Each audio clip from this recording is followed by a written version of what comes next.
Despite the fact that I'm an incredibly introverted person and hate crowds, I love going to conventions. Something about them is just magical. Probably the realization that everyone in this space is just as excited as you are about niche interests, and you won't be judged for them. But due to certain worldwide circumstances, I went around 2.5 years without attending a single convention.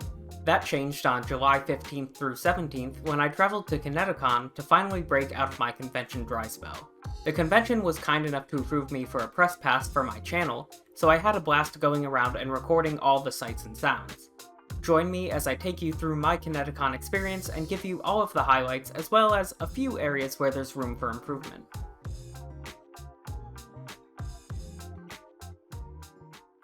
Let's start by talking about the size of the convention.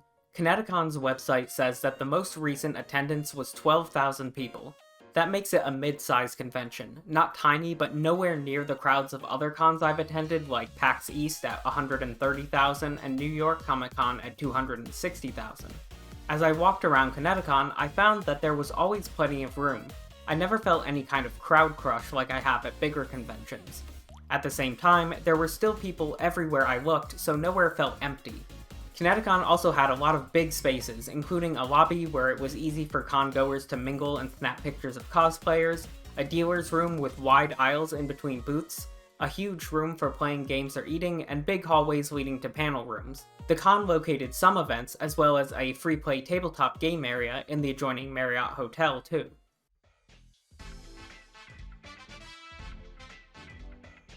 The next big thing to talk about with any convention is the guest list.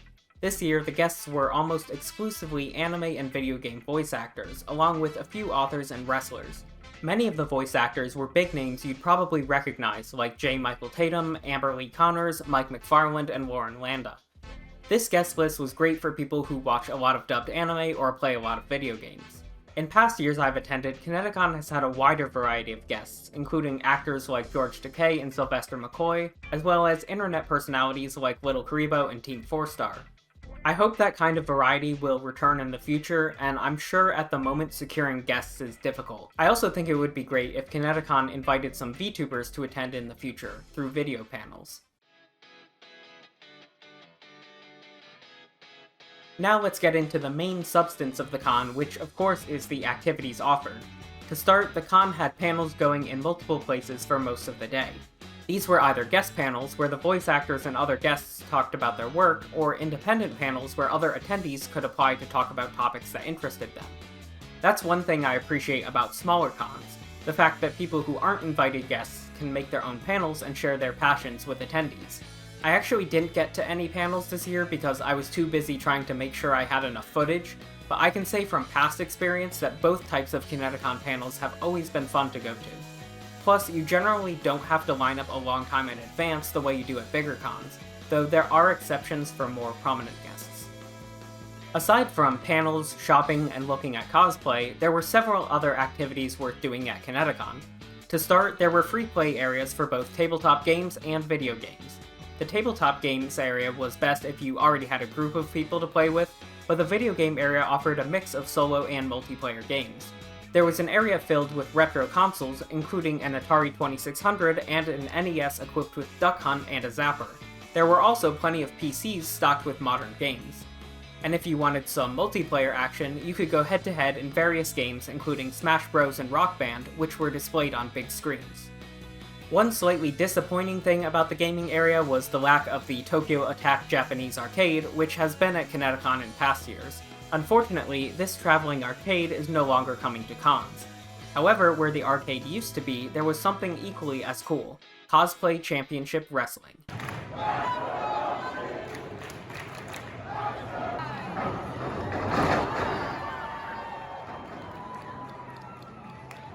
Periodically throughout the con, trained wrestlers came out and battled each other in cosplay in a big wrestling ring. I stayed and watched many of these matches throughout the con. And I have to say after it, I kind of understand the appeal of wrestling shows now. It was really entertaining to see the wrestlers really get into character, especially the guy playing Wario, who was a heel and constantly cheated by bringing in Waluigi. Each wrestler brought their own unique style to the matches. For example, the guy playing Miles Morales did all kind of acrobatic stunts. The audience got really into the matches, and it was impossible not to stop and watch every time I saw one was going on.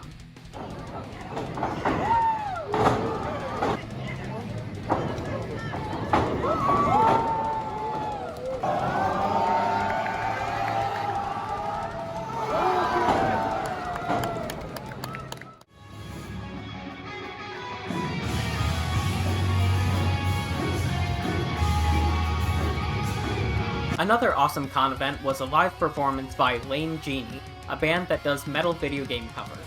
I'm a huge metal fan, so I really enjoyed this concert, and the way the band converted classic game tunes to metal was very skillful. They also had videos with game footage synced to the music. I ran into the band members after the con as well, and they were extremely nice. If you're interested, you can check out their YouTube channel where they've posted over 250 videos.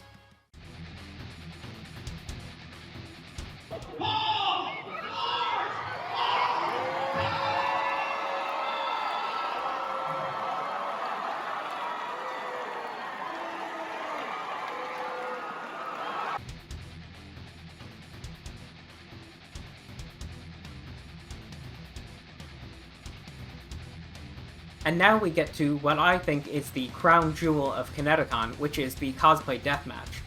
Two cosplayers are pitted against each other, and the audience votes for who should win. And then the winner defeats the loser in combat until there is only one winner left. This event is always an amazing time, with the crowd going wild, classic rock playing during the fights, and the host Mookie cracking dad jokes. This year was also the last year the original fight announcer would be casting, and he gave his all calling out all the competitors' names.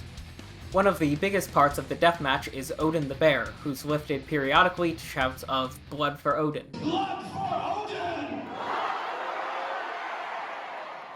But this year, something crazy happened. One of the participants added a Gragu plush, and the two became Yodin. Then a Momo plush got added, and they became Mo Yodin.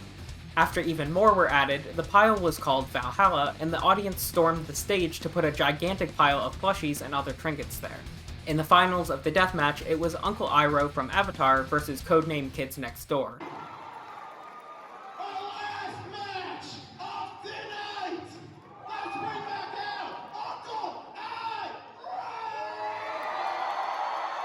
The kids won, but it was very close, and Iroh was actually the 2019 winner who had returned.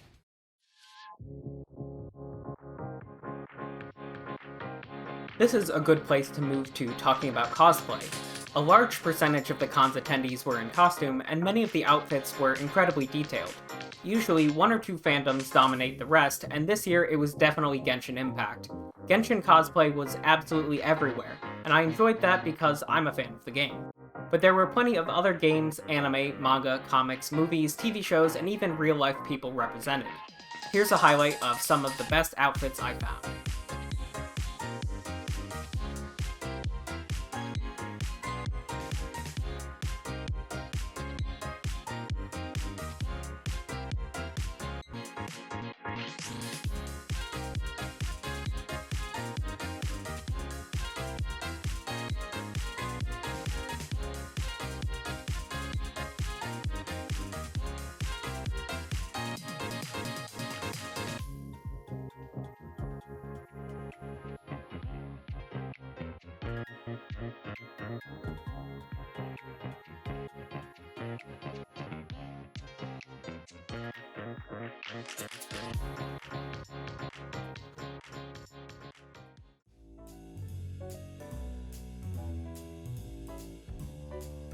The last major thing I'd like to cover about the con is the shopping experience.